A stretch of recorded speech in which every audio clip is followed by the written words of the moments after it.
ನಮಸ್ಕಾರ. ಜಿನಿ ನ್ಯೂಸ್ ವೀಕ್ಷಕರಿಗೆ ಸ್ವಾಗತ. ಭಾರತ ಹಾಗೂ ಪಾಕಿಸ್ತಾನ ನಡುವಿನ ಪರಿಸ್ಥಿತಿಯ ಕುರಿತು ಚರ್ಚಿಸಲು ಇಂದು ವಿಶ್ವಸಂಸ್ಥೆ ಗೋಪ್ಯ ಸಭೆ ನಡೆಸಲಿದೆ. ಪಾಕಿಸ್ತಾನದ ಮನವಿ ಮೇರೆಗೆ ವಿಶ್ವಸಂಸ್ಥೆ ಈ ಗೋಪ್ಯ ಸಭೆಯನ್ನು ಆಯೋಜಿಸಿದೆ. ವಿಶ್ವಸಂಸ್ಥೆಯ ಭದ್ರತಾ ಮಂಡಳಿಯ ಶಾಶ್ವತ ಸದಸ್ಯ ರಾಷ್ಟ್ರಗಳಾದ ಚೀನಾ, ಫ್ರಾನ್ಸ್, ರಷ್ಯಾ, ಬ್ರಿಟನ್ ಹಾಗೂ ಅಮೆರಿಕ ದೇಶಗಳ ಪ್ರತಿನಿಧಿಗಳು ಈ ಸಭೆಯಲ್ಲಿ ಭಾಗವಹಿಸಲಿದ್ದಾರೆ. ಪಹಲ್ಗಾಮ್ ದಾಳಿ ಬಳಿಕ ಭಾರತ ಹಾಗೂ ಪಾಕಿಸ್ತಾನದ ನಡುವೆ ಉದ್ವಿಗ್ನತೆ ಉಲ್ಬಣಗೊಂಡಲ್ಲಿ ಉದ್ವಿಗ್ನತೆ ಶಮನಕ್ಕೆ ವಿಶ್ವಸಂಸ್ಥೆ ಮುಂದಾಗಲಿದೆ ಎಂದು ವಿಶ್ವಸಂಸ್ಥೆಯ ಭದ್ರತಾ ಮಂಡಳಿಯ ಅಧ್ಯಕ್ಷ ಎವಂಗೆಲೋಸ್ ಸೆಕೆರೆಸ್ ಇತ್ತೀಚೆಗೆ ಹೇಳಿದ್ದರು. ಮಂಗಳೂರಿನಲ್ಲಿ ನಡೆದ ಸುಹಾಸ್ ಶೆಟ್ಟಿ ಕೊಲೆಯ ವಿಚಾರವನ್ನು ಬಿಜೆಪಿ ರಾಜಕೀಯ ಮಾಡುತ್ತಿದೆ ಎಂದು ಸಚಿವ ದಿನೇಶ್ ಗುಂಡೂರಾವ್ ಆಪಾದಿಸಿದ್ದಾರೆ. ಸಾವು ಕೊಲೆಗಳನ್ನು ರಾಜಕೀಯಕ್ಕಾಗಿ ಬಳಸಿಕೊಳ್ಳುವುದನ್ನು ಬಿಜೆಪಿ ಮುಂದುವರೆಸಿದೆ. ಇದು ವಿಷಾದನೀಯ ಎಂದಿರುವ ಅವರು, ಇಂತಹ ದುರಂತ ಘಟನೆಗಳನ್ನು ವೈಭವೀಕರಿಸುವುದು ಸರಿಯಲ್ಲ ಎಂದಿದ್ದಾರೆ. ದಕ್ಷಿಣ ಕನ್ನಡ ಜಿಲ್ಲೆಯಲ್ಲಿ ಅದನ್ನು ಬರ್ತಕ್ಕಂಥದ್ದಕ್ಕೆ ಎಲ್ಲರೂ ಸೇರಿ ಮಾಡಬೇಕು. ಇವತ್ತು ಹಾಳು ಮಾಡುವಂಥ ಕೆಲಸ ಭಾಳ ಸುಲಭ, ಜೋಡಿಸುವಂಥ ಕೆಲಸ ಕಷ್ಟ. ಇವತ್ತು ಶಾಂತಿಯನ್ನು ಸ್ಥಾಪನೆ ಮಾಡತಕ್ಕಂಥ ಕೆಲಸ ಮಾಡಬೇಕು. ಅದಕ್ಕಿಂತ ಮುಖ್ಯ ಇವತ್ತು ತಪ್ಪಿತಸ್ಥರೇನಿದ್ದಾರೆ, ಈ ಒಂದು ಹಲ್ಲೆ, ಈ ಮಾರಣಾಂತಿಕ ಹಲ್ಲೆಯನ್ನು ಮಾಡಿರ್ತಕ್ಕಂಥವ್ರು, ಅವರನ್ನು ಹಿಡಿದಾಕುವಂಥದ್ದು ಪ್ರಥಮ ಆದ್ಯತೆ. ಅದನ್ನು ಪೊಲೀಸರು ಮಾಡ್ತಾರೆ ಅಂತ ನಾನು ಅಂದ್ಕೊಂಡಿದ್ದೀನಿ. ಅವ್ರಿಗೆಲ್ಲ ರೀತಿಯ ಸಹಕಾರವನ್ನು ನಾವು ಕೊಡ್ತೀವಿ ಮತ್ತು ಇದರಲ್ಲಿ ಯಾವುದೇ ರೀತಿಯ ಹಸ್ತಕ್ಷೇಪ ಅಥವಾ ರಾಜಕೀಯದ ದುರುದ್ದೇಶಗಳು ಏನೂ ಇರೋದಿಲ್ಲ. ನಮಗೆ ಎಲ್ಲರೂ ಒಂದೇ, ಎಲ್ಲ ಧರ್ಮದವರು ಒಂದೇ, ಎಲ್ಲ ಜಾತಿಯವರು ಒಂದೇ, ಎಲ್ಲ ಭಾಷೆಯವರು ಒಂದೇ. ಕಾನೂನು ಮುಂದೆ ಯಾವುದು ಕೂಡ ವ್ಯತ್ಯಾಸ ಇರಬಾರ್ದು, ಇರಕೂಡದು. ಅದಕ್ಕೆ ಆ ನಿಟ್ಟಿನಲ್ಲಿ ಕ್ರಮಗಳು ತಗೊಳ್ತು. ನಾನೀಗ ಮುಖ್ಯಮಂತ್ರಿಯವ್ರನ್ನು ಕೂಡ ಭೇಟಿ ಮಾಡ್ತಾ ಇದ್ದೀನಿ. ನಾಳೆ ಹೇಗೋ ನಾನು ಮಂಗಳೂರಿಗೆ ಹೋಗೋ ಥರ ಒಂದು ಪ್ರೋಗ್ರಾಮ್ ಮೊನ್ನೆ ಹಾಕ್ಕೊಂಡಿದ್ದೆ. ಈ ಘಟನೆ ಆಗೋದಕ್ಕಿಂತ ಮುಂಚೆನೇ ಅಲ್ಲೆಲ್ಲ ಪೊಲೀಸ್. ಖ್ಯಾತ ಗಾಯಕ ಸೋನು ನಿಗಮ್ ಅವರನ್ನು ಕನ್ನಡ ಚಿತ್ರರಂಗದಿಂದ ಬ್ಯಾನ್ ಮಾಡಬೇಕು ಎನ್ನುವ ಒತ್ತಾಯ ಹೆಚ್ಚಾಗುತ್ತಿದೆ. ಏಪ್ರಿಲ್ 26ರಂದು ಬೆಂಗಳೂರಿನಲ್ಲಿ ನಡೆದ ಕಾರ್ಯಕ್ರಮದಲ್ಲಿ ಕನ್ನಡ ಹಾಡನ್ನು ಹಾಡಲು ಹುಡುಗನೊಬ್ಬ ಒತ್ತಾಯಿಸಿದ್ದಕ್ಕೆ ಸೋನು ನಿಗಮ್ ಬಹಳ ಖಾರವಾಗಿ ಪ್ರತಿಕ್ರಿಯೆ ನೀಡಿದರು. ಜೊತೆಗೆ ಈ ರೀತಿ ಮಾತನಾಡಿರುವುದಕ್ಕೆ ಪಹಲ್ಗಾಮ್ನಲ್ಲಿ ಹತ್ಯೆಯಾಗಿರುವುದು ಎಂದು ಈ ಘಟನೆಗೂ ಉಗ್ರರ ದಾಳಿಗೂ ಸಂಬಂಧ ಕಲ್ಪಿಸಿದ್ದರು. ಕನ್ನಡ ಹಾಡು ಹೇಳಿ ಅನ್ನುವುದಕ್ಕೂ ಉಗ್ರರ ದಾಳಿಗೂ ಏನು ಸಂಬಂಧ ಎಂದು ಕನ್ನಡಿಗರು ಪ್ರಶ್ನಿಸುತ್ತಿದ್ದಾರೆ. ಸೋನು ನಿಗಮ್ ಅವರನ್ನು ಇನ್ನು ಮುಂದೆ ಕನ್ನಡ ಚಿತ್ರಗಳಲ್ಲಿ ಹಾಡಿಸಬಾರದೆಂದು ಕನ್ನಡ ಪರ ಸಂಘಟನೆಗಳು ಕನ್ನಡ ಚಿತ್ರರಂಗವನ್ನು ಆಗ್ರಹಿಸಿದೆ. ಈ ಕುರಿತು ಕನ್ನಡ ಪರ ಸಂಘಟನೆಗಳು ಪೊಲೀಸ್ ದೂರು ದಾಖಲಿಸಿದೆ.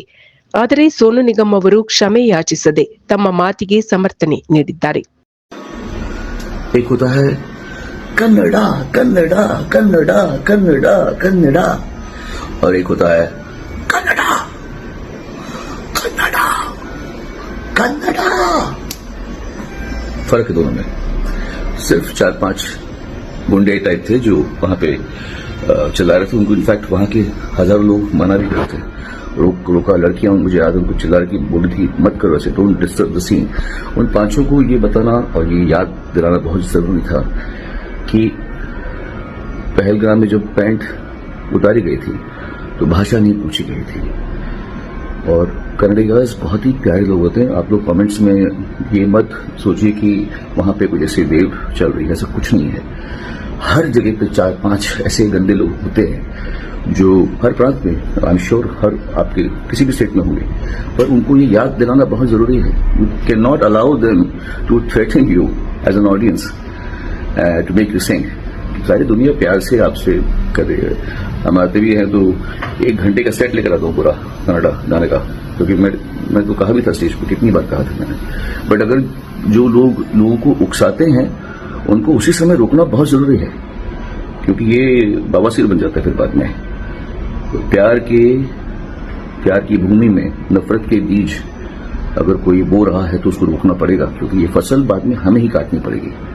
Kannadigas are beautiful people, so please do not generalize them. सिर्फ 4 या 5 लड़के थे जो मुझे हम आंखों में देख के गुस्से से पहले गाने के बाद में, not even like half an hour of the show, first song मैंने गाना खत्म किया and they started looking at me, not demanding, they were threatening.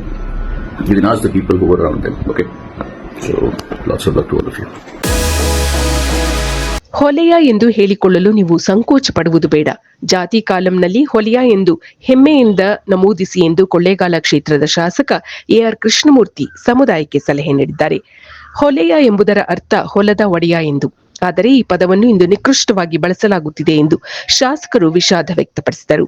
ಜಾತಿ ಗಣತಿಗೆ ಸಮೀಕ್ಷಾದಾರರು ಮನೆಗೆ ಬಂದಾಗ ನಿಸ್ಸಂಕೋಚವಾಗಿ ಹೊಲೆಯ ಎಂದು ನಮೂದಿಸಿ ಎಂದು ಎಆರ್ ಕೃಷ್ಣಮೂರ್ತಿ ಹೇಳಿದ್ದಾರೆ. ಮೈಸೂರಿನಲ್ಲಿಯೂ ರೌಡಿ ಶೀಟರ್ ಹತ್ಯೆಯ ಸುದ್ದಿ ವರದಿಯಾಗಿದೆ. ಮೈಸೂರು ತಾಲೂಕಿನ ವರುಣಾ ಗ್ರಾಮದ ಹೋಟೆಲ್ ಮುಂಭಾಗ ರೌಡಿ ಶೀಟರ್ನನ್ನು ಮಚ್ಚಿನಿಂದ ಹಲ್ಲೆ ಮಾಡಿ ದುಷ್ಕರ್ಮಿಗಳು ಹತ್ಯೆ ಮಾಡಿದ್ದಾರೆ. ಭಾನುವಾರ ತಡರಾತ್ರಿ ಈ ದುರ್ಘಟನೆ ಸಂಭವಿಸಿದೆ. ಮೈಸೂರಿನ ಕ್ಯಾತಮಾರನಹಳ್ಳಿಯ ನಿವಾಸಿ ಕಾರ್ತಿಕ್ ಮೃತ ರೌಡಿ ಶೀಟರ್. ಹಳೆ ದ್ವೇಷದಿಂದ ಈ ಕೊಲೆ ನಡೆದಿರಬಹುದೆಂದು ಅಂದಾಜು ಮಾಡಲಾಗಿದೆ.